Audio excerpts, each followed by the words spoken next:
When I was a young man growing up in New York City, I refused to pledge allegiance to the flag.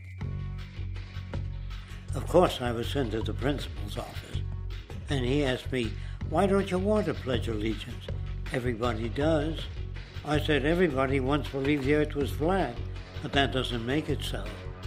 I explained that America owed everything it has to other cultures and other nations, and that I would rather pledge allegiance to the earth and everyone on it.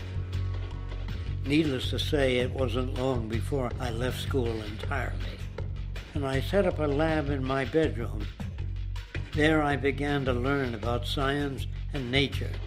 I realized then that the universe is governed by laws, and that the human being, along with society itself, was not exempt from these laws.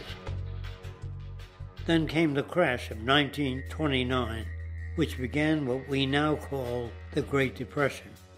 I found it difficult to understand why millions were out of work, homeless, starving, while all the factories were sitting there.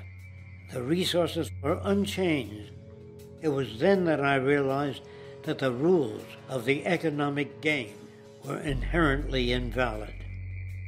Shortly after came World War II, where various nations took turns systematically destroying each other. I later calculated that all the destruction and wasted resources spent on that war could have easily provided for every human need on the planet. Since that time, I have watched humanity set the stage for its own extinction. I have watched as the precious finite resources are perpetually wasted and destroyed in the name of profit and free markets. I have watched the social values of society be reduced into a base artificiality of materialism and mindless consumption.